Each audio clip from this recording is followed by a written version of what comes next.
ሰላም ውድና የትራውያን ቤተሰቦቻችን እንዴት ቆያችሁ? የማንቸስተር ዩናይትድ ጉዳዮችን የምንመለከትበት የዩቲዩብ ቻናላችን ላይ ትገኛላችሁ። ለዚህ ቻናል አዳዲስ ናችሁ ቤተሰቦቻችን ቻናሉን ሰብስክራይብ በማድረግ እንድትጀምሩ በአክብሮት እንጋብዛለን። ቻናሉን ሰብስክራይብ አድርጉ። ሌሎቻችሁ ደግሞ ቪዲዮን ላይክ በማድረግ እንድትጀምሩ ነው የምንጠይቀው። ዛሬም በጣም በርካታ ከዩናይትድ ጋር የተያዙ ስፖርታዊ ጉዳዮችን ይዘናል።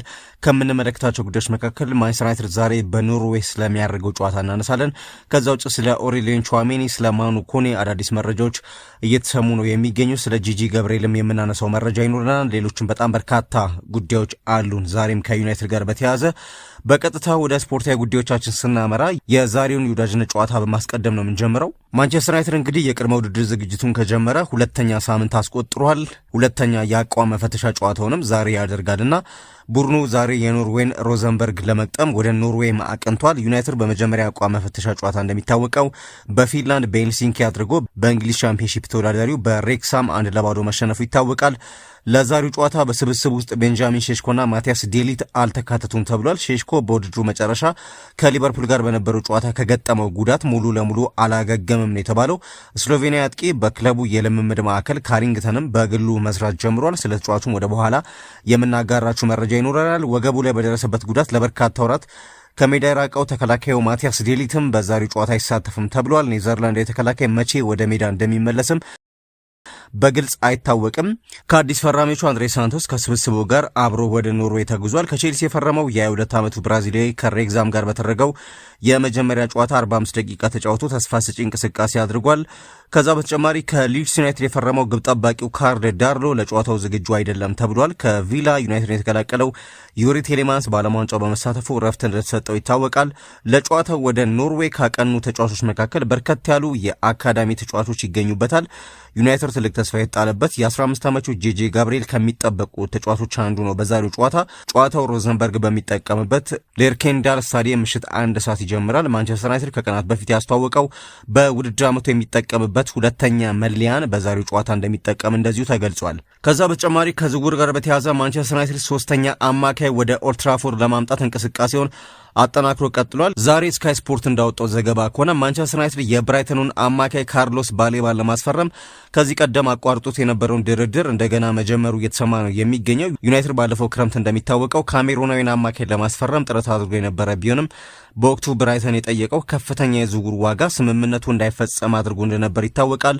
እና ስካይ ስፖርት ሲቀጥል ባሌባ ወደ ኦልድ ትራፎርድ ለመዘወር ከዩናይትድ ጋር በግል ሁኔታዎች ላይ ከዚህ ቀደም ከስምምነት የደረሰ በመሆኑ ክለቡ ከብራይተን ጋር በዝውውር ዋጋው ላይ ከተስማማ ዝውውሩ በፍጥነት ሊጠናቀቅ እንደሚችል እየተነገረ ነው የሚገኘው። 22 ዓመቱ ላይ የሚገኘው የብራይተን አማካይ ዩናይትድ የሚከፍለውን ደሞዝ የተቀበለው በመሆኑ በራሱ በኩል ያለው ፍላጎት አልተቀየረም። ባለፈው የውድድር ዘመን የነበረበትን እንቅስቃሴ ተከትሎ የብራይተን የዋጋ ጥያቄ ሊቀንስ እንደሚችል የሚጠበቅ ቢሆንም ማንቸስተር ዩናይትድ ተጫዋቹን ለማስፈረም አሁንም ከፍተኛ ፍላጎት እንዳለው የሚያሳዩ ሪፖርቶች ወጥተዋል። ሌላው የጣሊያን መገናኛ ብዙሃን ባወጡት ዘገባ ዩናይትድ ኦስማን ዴምቤሌን የሚመስለውን አጥቂ ለማስፈረም ጥረት እያደረገ ነው ይላሉ በዘገባቸው።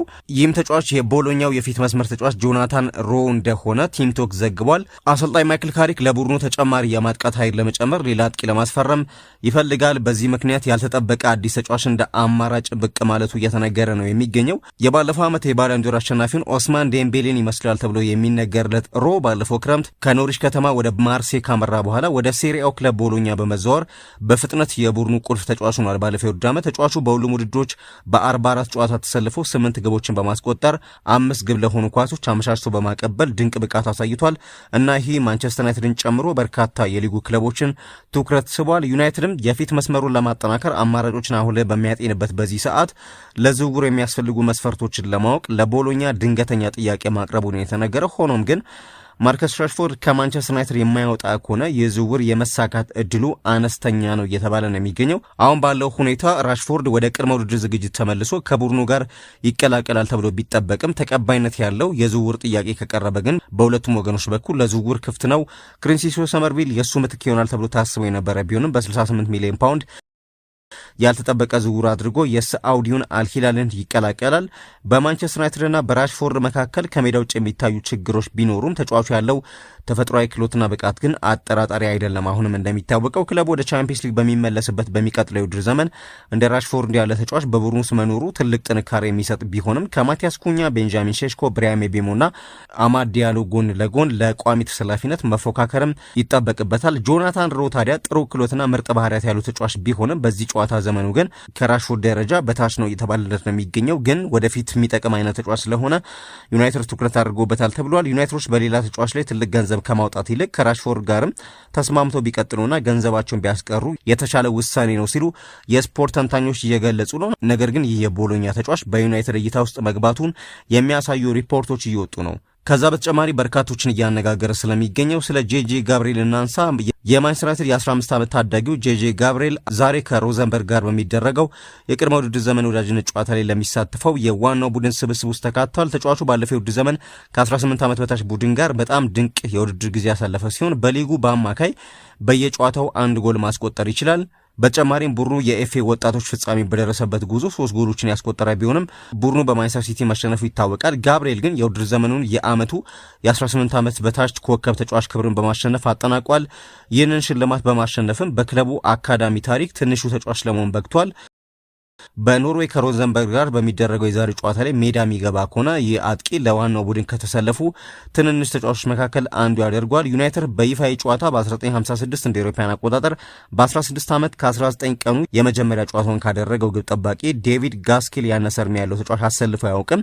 በዋናነት በክንፍ ቦታ የሚጫወተውና በአጥቂ አማካይነት መጫወት የሚችለው ይህ ከፍተኛ ግምት የተሰጠው ታዳጊ ባለፈው የውድድር ዘመን ማጠቃለያ ላይ በዋና አሰልጣኝ ማይክል ካሪክ ዘንድ አድናቆት የተቸረው ተጫዋች ነው።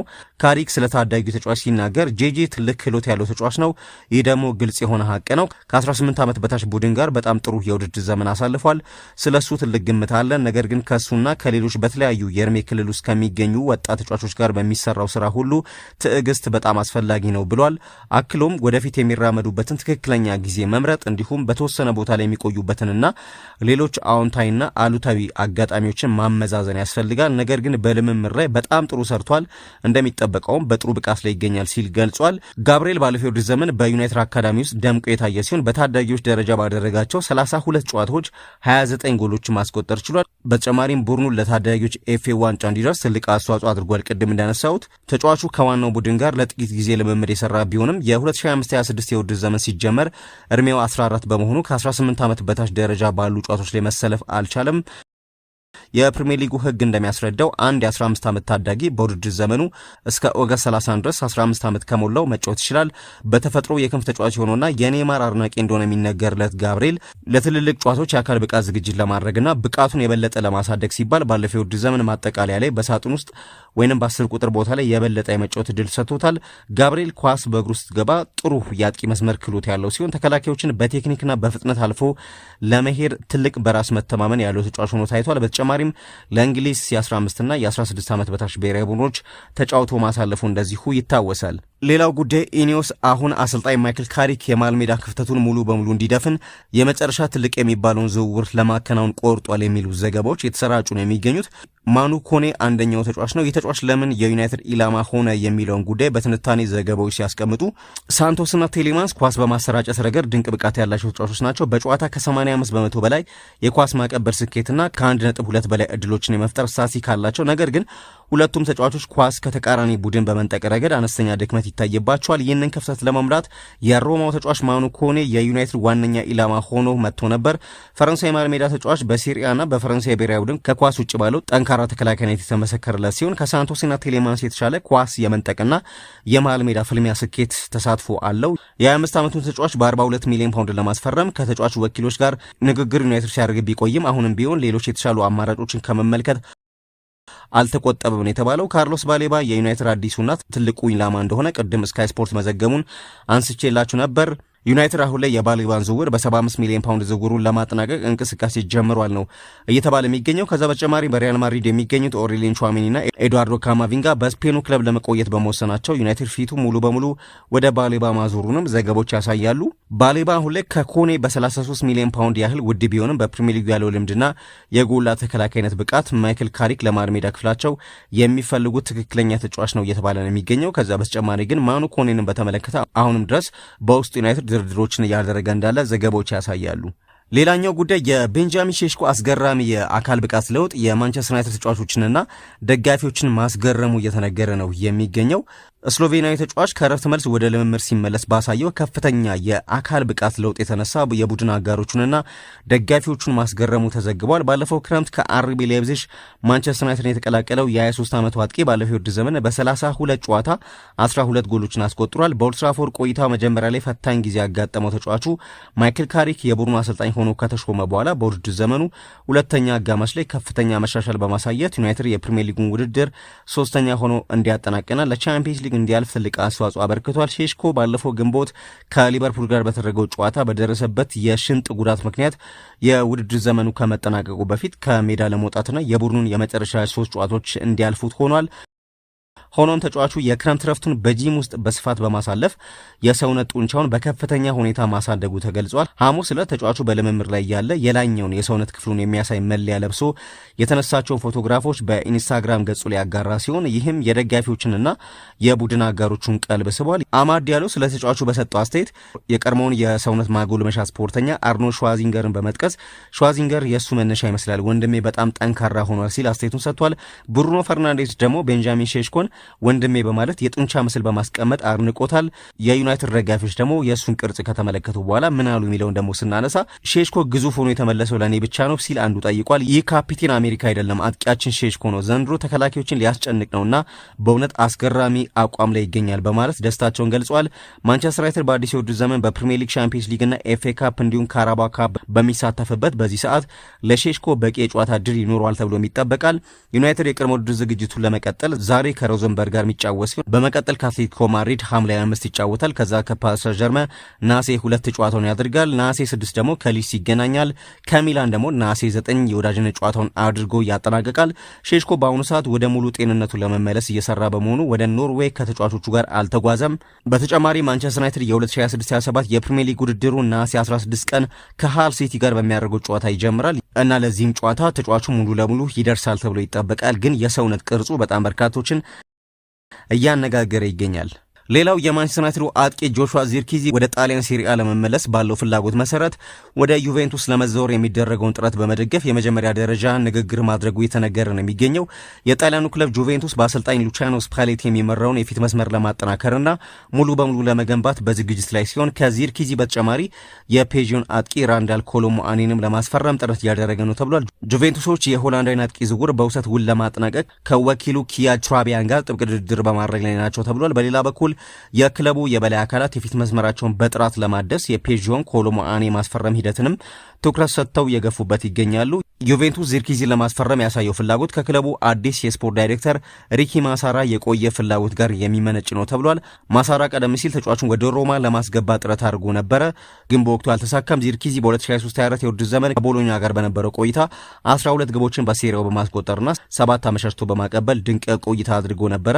ወደ ፕሪሚየር ሊግ ከተዛወረ በኋላ ግን ቦታውን ለማረጋገጥ የተቸገረ ሲሆን ባለፉት 2 የውድድር ዓመታት በተደረጉ 68 የሊግ ጨዋታዎች በቋሚነት የጀመረው በ19 ብቻ ነው።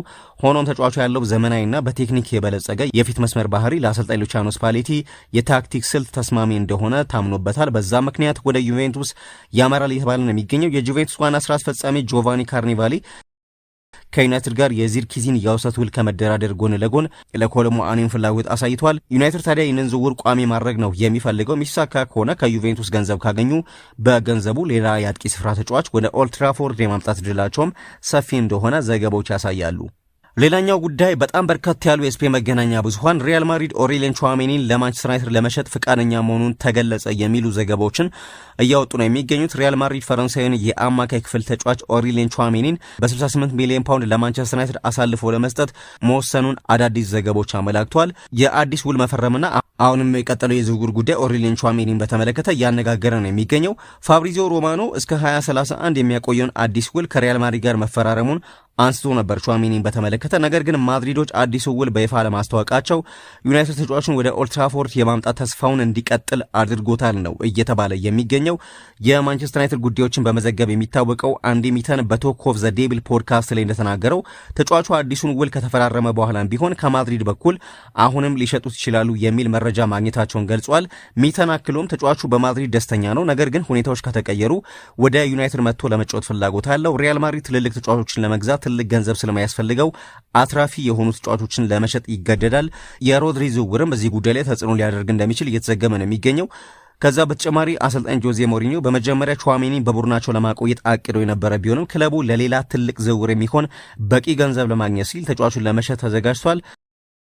አሁን ሪያል ማድሪድ ቹዋሜኒን ለመሸጥ የወሰነበት ዋናው ምክንያትም የማንቸስተር ሲቲና የስፔን ብሔራዊ ቡድን ተከላካይ አማካይ የሆነውን ሮድሪን በ85 ሚሊዮን ፓውንድ ለማስፈረም የሚያስችል የፋይናንስ አቅም ለመፍጠር እንደሆነ ተዘግቧል።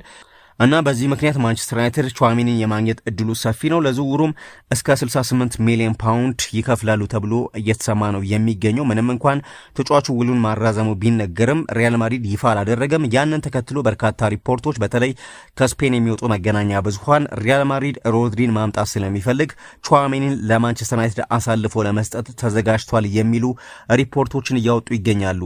በመጨረሻም በትናንትናው ፕሮግራማችን በርካታ ቤተሰቦች ሀሳብ አስተያየቶቻቸውን በመስጠት ተሳትፎ አድርገዋል።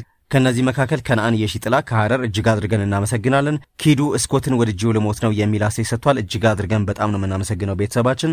አማኑኤል ሁነኛውም ለሰጠን አስተያየት እናመሰግናለን። ሳምሶን መስፍን የመጀመሪያ ጊዜ ነው የሰማው፣ ጥሩ ነው። ይህ ሰማያዊ መለያ አልወደድኩትም፣ ትሬኒንግ ላይ የሚያደርጉት ግን በጣም ነው የሚያምረው የሚል አስተያየት ሰጥቶናል። ቢኒያም ማቴዎስ ያበጠ የፈንዳ ምድር ይዝነብ ሰማይ ይታረስ ማንቼ ቹዋሜኒ መፍታት የለበትም። ካማቪንጋ የፕሪሚየር ሊጉን ጨዋታ ቴምፖ ይቆጣጠራል፣ ጉልበት ይኖረዋል ብዬ አላስብም።